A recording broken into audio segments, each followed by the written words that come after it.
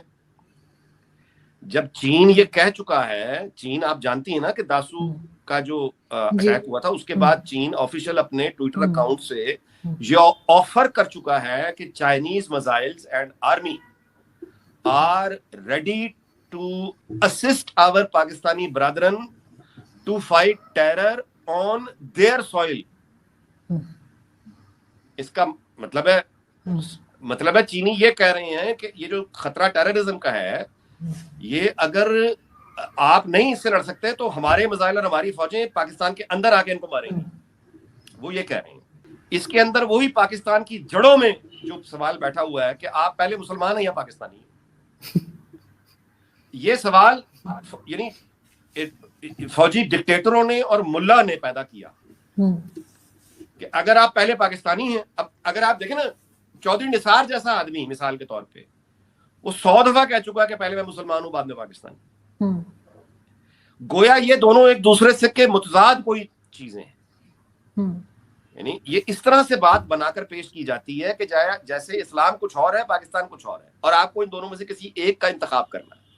اب آپ اس جہالت کی یا اس مکاری کی، جہالت نہیں مکاری ہے، جان بوجھ کے انہوں نے یہ سوال پیدا کیا کیونکہ اس سوال کے اندر سب سے بڑا فساد ہے.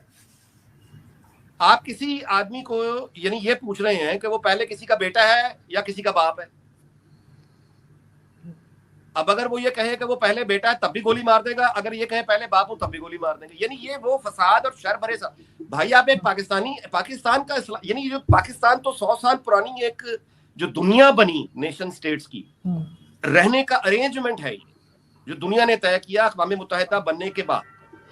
لیکن مذہب تو ہر ایک کا اپنا معاملہ ہونا چاہیے نا. یہاں تو نان مسلم بھی رہتے ہیں اور ان کو مار دیا جاتا ہے. جی میں یہی عرض کر رہا ہوں کہ جو قومی ریاست ہوتی ہے، اقوام متحدہ کی ممبر ہوتی ہے، یعنی دوسری جنگ عظیم کے بعد جو دنیا نے مشترکہ طور پہ ایک شکل بنائی، اس میں قومی ریاست کا تصور آ گیا، نیشن سٹیٹ کا، اور وہ کچھ دنیا بھر نے مل کر اس پر یعنی ہم نے بیٹھ کر ہم نے سوورینٹی کے آگے سرحدیں متعین ہو گئی وغیرہ وغیرہ.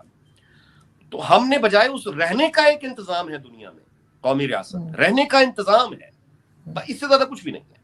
اس کو ہم نے اٹھایا اور اسلام کے مقابل کھڑا کر دیا.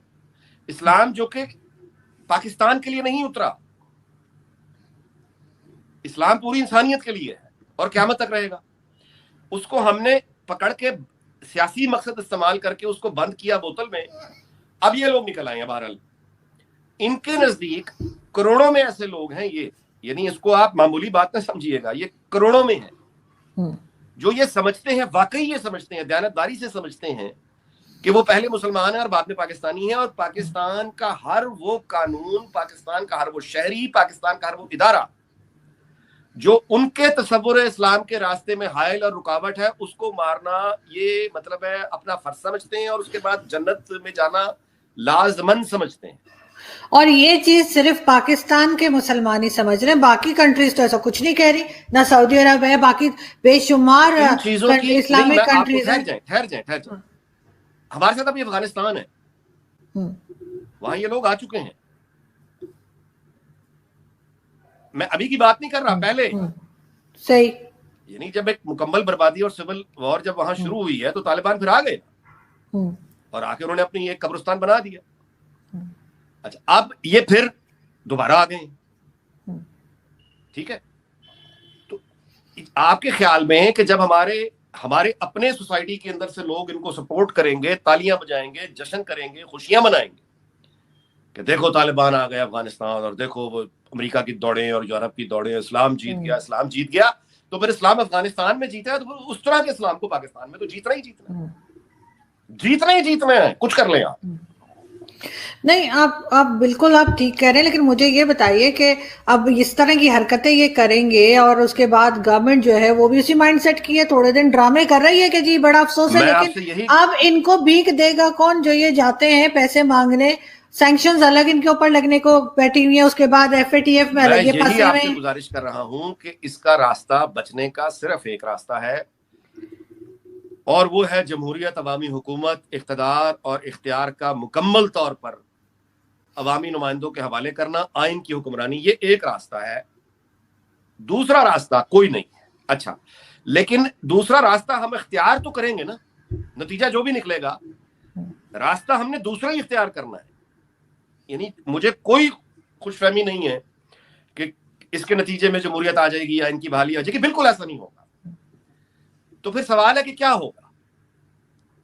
اب وہ جو کیا ہوگا والی جو بات ہے, اس کے لیے پھر میں آپ سے گزارش کروں گا کہ پھر اس کے لیے آپ کو دیکھنا ہوگا کہ لیبیا میں کیا ہوا. چھوٹے سے ملک ہے لیبیا, یعنی ہمارا کو اس کی آبادی بلوچستان سے بھی شاید پختونخوا سے بھی کم ہوگی, لیکن جو ہوا اس کو بہت بڑے اسکیل پہ کر لیں وہ پھر پاکستان میں ہوگا. اب آپ دیکھ لیں کہ یعنی بلوچستان میں کیا صورتحال ہے, اور اس کو کنٹرول کرنے کے لیے ہم اضافی دستے بھیج رہے ہیں پولیس کے اور لا انفورسمنٹ کے, ان کو مارنے کے.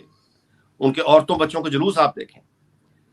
اچھا, ٹرائبل ایکس فاٹا, وہ ساری بیلٹ کے جو لوگ ہیں وہاں پہ انتہا پسندی کے خلاف لڑنے والے جو لوگ ہیں, منظور پشتین ہے یا باقی, یہ بھی ہمیں ناپسندیدہ ہیں. تو اب یہ نہیں ہو سکتا کہ وہاں پہ ہم ایک سوچ کو تو پروموٹ کریں اور اپنے ہاں اس سوچ سے ہم یہ کہیں کہ تم کنٹرول میں رہو. یہ نہیں ہوتا. تو اس کا نتیجہ پھر ظاہر ہے کہ یہی ہوگا, لڑائی جھگڑے فساد, آگ لگے گی, اور کوئی کسی کا والی وارث نہیں ہوتا ایسی صورتحال میں. اور بس پھر ایک جب وہ بالکل ایک ابتری جب اپنی انتہا پہ پہنچ جائے گی, توڑ پھوڑ راستوں میں شروع ہو جائے گی, فیکٹریوں کارخانوں میں آگ لگنا شروع ہو جائے گی, اس کے بعد جب یہ حال آئے گا تو پھر اگر آ گیا تو پھر اس کے بعد یہ ہوگا کہ پھر فوراً انٹرونشن ہو جائے گی. چینی پہاڑوں سے اتر آئیں گے, وہ گلگت بلتستان, وہ وہاں سے اتریں گے, اور اپنا اپنا ایریا آف انٹرسٹ جہاں جہاں جس کو ہوگا دنیا آئے گی. اور ہمارا جو ٹارگٹ ہے پاکستان کا اس وقت, یعنی پاکستان میں جو دنیا کا ٹارگٹ ہے اس وقت, وہ نہ تو کوئی امن لانا ہے, نہ انہیں کوئی دلچسپی ہے, نہ ہونی چاہیے. ان کا پرابلم صرف اور صرف نیوکلیئر پروگرام ہے. تو جیسا میں نے پہلے گزارش کی کہ جیسے ہی یہ آگے لگنا, یہ بربادیاں شروع ہوئیں اور اب تنخواہیں دینے کو پیسے نہیں ہیں اور بالکل ڈیڈ لاک میں پھنسیں گے, تو پھر ہمیں جو آئی ایم ایف سے ریلیف ملے گا یا ورلڈ بینک سے ملے گا, اس کی شرط یہ ہوگی کہ تمہارا نیوکلیئر پروگرام جو ہے یہ انتہا پسندوں کے ہاتھوں میں جا سکتا ہے. لہٰذا اس پر ہمارے بندے بیٹھیں گے, اس پہ انٹرنیشنل باڈی آئے گی, یو این کی لوگ آئیں گے جو یہاں بیٹھیں گے, خرچہ پاکستان دے گا, ان کا تنخواہیں بھی پاکستان دے گا, ان کی لاجسٹکس پہ, لیکن کنٹرول یونائٹڈ نیشنز کے نام پر امریکہ اور مغرب لے جائیں گے. یعنی ٹارگٹ وہ ہے. اور یہ ایک دفعہ ہو گیا تو پھر ہمیں جوتے مارنے کے لیے انڈیا بہت ہے, اور انڈیا کی فوج نہیں, ہمیں انڈیا کے پولیس بھی بہت ہے مارنے میں. تو پھر اس کے بعد یہ گھروں میں کام کرنے والے مالی, ڈرائیور, یہ نکل کے اپنے مالکوں کو مارنا شروع کرتے ہیں پہلے. یعنی یہ نہیں ہوتا کہ کوئی کسی نے ٹارگٹ بنایا ہوا, لسٹیں بنائی ہوئی, نہیں, وہ رینڈم ہوتا ہے ایک دم. یعنی ایک طرف سے آرڈر ٹوٹتا ہے. ہمارے ہاں یہ پہلے مثال ہے, ڈی آئی جی کو گولی مار دی تھی اس کے ڈرائیور نے پنجاب میں, اس نے گالی دی, ڈرائیور نے گولی مار دی. تو اگر یہ شروع ہو گیا تھانوں میں, مطلب بغاوت شروع ہو گئی, پھر واڈا میں بغاوت شروع ہو گئی, پھر تو جب یہ بغاوت ہوگی اور اس کی خبریں سوشل میڈیا پہ آئیں گی تو وہ انتظار نہیں کریں گے, ہر بندہ پھر نکلے گا کہ میں بھی لوٹوں, میں بھی اپنا حصہ لوں. یہی غدر ہوتا ہے, اسی کو سول وار کہتے ہیں. بالکل بالکل, اور پاکستان اسی طرف جاتا ہوا نظر آ رہا ہے. اور اللہ کرے کہ ہمارے اشرافیہ کو سمجھ آ جائے, یہ اپنی انا جو افراد کی انا, ادارے کی انا نہیں, افراد کی انا, اللہ کرے کہ ان کو سمجھ آئے اور یہ اپنی اناؤں کو نیچے کریں. یہ ملک ہے تو یہ بھی ہیں, ورنہ ہم جیسے تو اپنا آرزو, اپنا باہر جا کے ہم تو مزدوری کر کے, یہاں کوئی اوبر کر کے, کوئی ڈاکٹر, کوئی پروفیشنل, جو بھی ہے, اپنی کسی بچہ یعنی جو نکل سکتا ہے نکل کے باہر کام کر کے اپنی زندگی گزار لے گا. یہ کہاں جائیں گے, یہ کہاں جائیں گے؟ اور ان کو تو عادت پڑ چکی ہے منسٹرز بننے کی, اور دوسرے اسٹیبلشمنٹ کو بھی عادت پڑ چکی ہے